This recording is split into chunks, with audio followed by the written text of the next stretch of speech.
Hello বন্ধুরা, welcome to math Guru. NIS D.El.Ed R 23-25 D.El.Ed নিয়ে কিছু আপডেট আছে। আগে আপনারা এই ছোট্ট ভিডিওটা একটা দেখুন, যেটা আজকে কলকাতা হাইকোর্টে হিয়ারিংয়ে সময় এই কথাটা উঠেছে। ফেরদৌস শামীম স্যার কী কথা বলেছে সেইটা আপনারা দেখুন, তারপরে আজকে কেস আপডেট নিয়ে আমি আপনাদের সাথে আলোচনা করব। এর সাথে সাথে 2022 এনআইএস ডিএলএড যারা রিকমেন্ড প্রসেসে পার্টিসিপেট করেছে তাদের জন্য কিছু আপডেট আছে। 23-25 আজকে হেয়ারিংয়ে কী কী হলো সেইটা নিয়ে আলোচনা করব। এর সাথে সাথে কালকে এনআইএস ডিএলএডদের একটা মামলা হেয়ারিং জন্য লিস্টিং আছে, আর আজকে এই মামলা স্ক্রিনে আপনারা দেখতে পাচ্ছেন, তার হেয়ারিংয়ে আজকে কী হলো সেটা নিয়ে আপনাদের সাথে আলোচনা করব। আগে আপনারা এই ছোট ক্লিপটা আপনারা দেখুন। I will show it, my lord. My lord. Most clients, Yes, they are eligible, they are appearing. What because of that, they wants to protect someone's right. They wants to restrict this selection process to some of the candidates, my lord. They wants to reduce it. That's the point, my lord. Our endeavor is that, my lord. Because of that, my lord, why? What is the matter about? But this matter about that, my lord, board ought to, my lord, board ought to publish the result. Why they not published it? Because of that, my lord, they delays this 6 months to accommodate those candidates who are their favorite candidates. I will show from that order ballot itself, my lord. Yes, my lord, kindly give that, my lord. Otherwise, they want, my lord, they come with that this matter, my lord. They want that only one matter, not that, my lord. Our right will be infringed, my lord. I will place it, my lord. Thereafter, my lord, pass the order. my lord, we will hear it at your lordship. Kindly hear me at যেখানে Ferdous Shamim sir পরিষ্কারভাবে জানাচ্ছেন কি board particular কিছু ক্যান্ডিডেটদের পক্ষে কাজ করছে। সেই ক্যান্ডিডেটরা NIS ডিএলএডদেরকেও চেষ্টা করছে কি কী করে কম্পিটিশন থেকে বাদ দেওয়া হোক। 23-25 ক্যান্ডিডেটদেরকে ওরাও চেষ্টা করছে কি কোনোভাবে কম্পিটিশন থেকে বাদ দেওয়া হোক। যারা 2022-এ বিএড করেছে পরে ওরা ডিএলএড করে নিয়েছে তাদেরকে ওরা চেষ্টা করছে কি কোনোভাবে কম্পিটিশন থেকে বাদ দেওয়া হোক। আর বোর্ড ডাইরেক্টলি না হলে ইনডাইরেক্টলি পুরোপুরি ওদেরকে সাপোর্ট করছে, সেই কথাটা ফেরদৌস শামীম স্যার আজকে কলকাতা হাইকোর্টে তুলেছেন। আজকে হেয়ারিংটা এখনই অবধি চলছে, কালকেও আবার এই মামলাটা 23-25 মামলায় হেয়ারিংটা হবে। কালকে ফেরদৌস শামীম আর সুদীপ বন্দ্যোপাধ্যায় স্যার যিনি আছে উনি নিজের কথাটা রাখবেন, তারপরে দেখা যাক কালকে কলকাতা হাইকোর্ট কী রায় দিচ্ছে।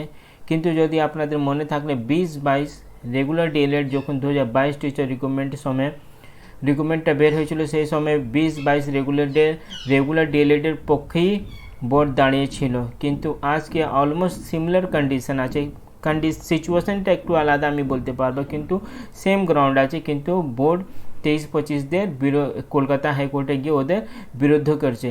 বোর্ড ভালো করে জানে কি সুপ্রিম কোর্ট থেকে 20-22 রেগুলার ডিএলএডদের পক্ষেই জাজমেন্ট এসেছে, তারপরেও ইচ্ছা করে 23-25দের কেন রিক্রুটমেন্ট প্রসেসে পার্টিসিপেট করানো দিচ্ছে না সেটা আমি বুঝতে পারছি না। যাই হোক, এটা ছিল 23-25 আপডেট। এরপরে এনআইএস ডিএলএড এই মামলাটা স্ক্রিনে আপনারা দেখতে পাচ্ছেন 4 ডিসেম্বর 2025, কিন্তু এই মামলাটা আজকেও উঠতে পারলো না। রিজন ওই 23-25 আজ সকাল থেকে যে বেঞ্চে বিশ্ব পটনায়ক বেঞ্চে যে মামলাটা এই এনআইএস ডিএলএড মামলাটা লিস্টিং করানো হয়েছে, সেম বেঞ্চে 23-25 মামলাটাও চলছে।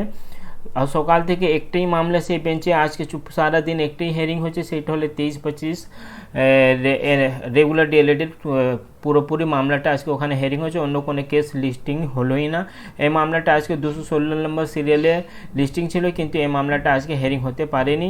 কালকে কিন্তু আশা করছি পুরোপুরি চান্স আছে কি এই মামলা হিয়ারিংটা হবে, কারণ কালকে শুধু এই কেসটার সাথে সাথে এনআইএস ডিএলএডরা যে কেসটা ফাইল করেছে তার হিয়ারিং ডেটটাও কালকে লিস্টিং হয়ে গেছে। এখানে অ্যাট প্রেজেন্ট কলকাতা হাইকোর্টের অফিসিয়াল ওয়েবসাইটে ডেটটা শো করছে না, কিন্তু আশা করছি আজ রাত্রিবেলা যখন কাউন্স লিস্ট আপডেট হবে সেই সময় এই কেসে হিয়ারিংটাও আমরা হিয়ারিং জন্য এই ডেটটা আমরা এখানে অফিসিয়াল ওয়েবসাইটে দেখতে পারবো। এই মামলাটা এনআইএস ডিএলএডরা করেছে। রাত্রিবেলা যখন কাউন্স লিস্ট আপডেট হবে তার আপডেটটা আমি নিজের টেলিগ্রাম চ্যানেলে দিয়ে দেবো। যদি আপনারা টেলিগ্রাম চ্যানেলে যুক্ত হন না তো আপনারা আমি লিঙ্কগুলোটা এই ভিডিও ডিসক্রিপশনে দিয়ে দেবো, সেখান থেকে আপনারা ডাইরেক্ট আমার টেলিগ্রাম চ্যানেলে অ্যাড হয়ে যান। তারপর ওখানে কোন আপডেটটা আসলে সেই আপডেটটা আমি আপনাদেরকে দিয়ে দেবো। এর সাথে সাথে এনআইএস ডিএলএড কিছু ক্যান্ডিডেটরা একটু নিজের থেকে চেষ্টা করেছে, আর কালকে যখন মালদায় সিএম একটা র্যালি ছিল, সেখানে ওরা চেষ্টা করেছে যে নিজের সমস্যাটা ওখানে ওরা গিয়ে সিএম মমতা ব্যানার্জিকে জানাবে, কিন্তু সেই কাজটা ওরা সাকসেস হতে পারেনি নিশ্চয়ই, কারণ ওখানে অনেক পুলিশগুলোটা ছিল, কিন্তু ওরা কিছু না কিছু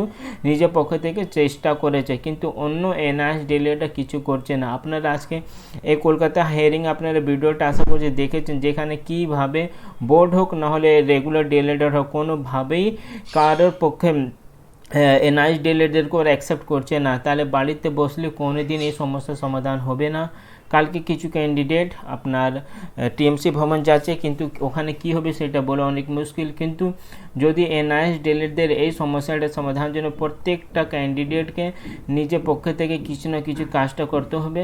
প্রত্যেকটা ক্যান্ডিডেট যারা কলকাতায় থাকে, যারা কলকাতা থেকে অন্য ডিস্ট্রিক্টে থাকে, আপনাদেরকে অনুরোধ করা হচ্ছে আপনারা টিএমসি ভবন গিয়ে দেখা করুন আর নিজের সমস্যাটাকে ওখানে জানান, কারণ প্রাইমারি বোর্ড আর ওখানে যারা যারা অফিসার আছে কোনোভাবেই এনআইএস ডিলেটদেরকে এই রিক্রুটমেন্ট প্রসেসে ঢুকতে দিতে চাচ্ছে না। তাহলে আমাদেরকে একটাই কাজ করতে হবে, যত এনআইএস ডিলেটকে নিজের সমস্যাটা নেতাদেরকে গিয়ে জানাতে হবে। নিশ্চিত এখানে কোর্টে কেস করানো হয়েছে, কিন্তু কোর্ট কেস আপনি জানেন কখন শেষ হবে কেউ বলতে পারবে না। Last date form fill up জন্য 9 ডিসেম্বর 2025 অ্যাট প্রেজেন্ট আছে। প্রত্যেকটা এনআইএস ডিলেটকে আমি বলবো আপনারা ফর্ম ফিল আপটা করুন, কারণ 500 না 600 টাকা লাগছে, এক্স্যাক্ট ফিগারটা আমি জানি না। পরে যদি আমাদের এনআইএস ডিলেটের পক্ষে জাজমেন্টটা চলে আসলে সেই ডেটগুলো আপনি ফর্ম ফিল আপটা যদি না করলে আপনি পরবর্তী যা প্রসেস আছে সেখানে অংশগ্রহণ করতে পারবেন। আগে আপনারা ফর্ম ফিল আপটা করে রাখুন, পরে কোর্ট থেকে যা রায় হবে সেটা পরে দেখা যাবে, কিন্তু আমি পুরোপুরি আশাবাদী আছি এনআইএস ডিএলএডটা এনটিভিতে 100% বুঝতে পারবে। নিশ্চয়ই এখানে রেগুলার ডিএলএড আর কিছু বোর্ডে যারা অফিসার আছে ওরা একটা নিজের মধ্যে জোট করে এনআইএস ডিলেটদেরকে হ্যারাসমেন্ট করছে। কলকাতা হাইকোর্টে এনআইএস ডিলেট জিতে যাবে এটা আমি পুরো আশাবাদী আছি, কিন্তু ডকুমেন্ট ভেরিফিকেশন সময় এনআইএস ডিলেটদেরকে আবার সমস্যা হতে পারে। তাই জন্য আপনাদেরকে আবার রিকোয়েস্ট করা হচ্ছে আপনারা নিজে ইন্ডিভিজুয়াল চেষ্টা করুন। সিএম মমতা ব্যানার্জি প্রত্যেকটা ডিস্ট্রিক্টে যাচ্ছে, ওখানে নিজের কথাটা উনি রাখছে, সেখানে গিয়ে ওনার সামনে আপনারা চেষ্টা করুন যে নিজের প্রবলেমটাকে ওনার সামনে তুলে ধরুন, কারণ ইলেকশন সময় আছে 2024 মার্চ, ম্যাক্সিমাম বলছে মার্চ এপ্রিল মধ্যেই ইলেকশনটা হবে। প্রত্যেকটা পলিটিক্যাল পার্টি চেষ্টা করবে কি কোনো মানুষ ও এমনি গভর্নমেন্ট কোনো একটা কাজ করে না যাদের জন্য ওরা ভোটটা পাবে না। তাই জন্য আপনারা নিজে থেকে একটু চেষ্টা করুন, মাঝখানে কোনো নিজে নতুন আপডেটটা আসলে আমি আপনাদেরকে দিয়ে দেবো। চ্যানেলে নতুন থাকলে চ্যানেলকে সাবস্ক্রাইব করুন। Thank you.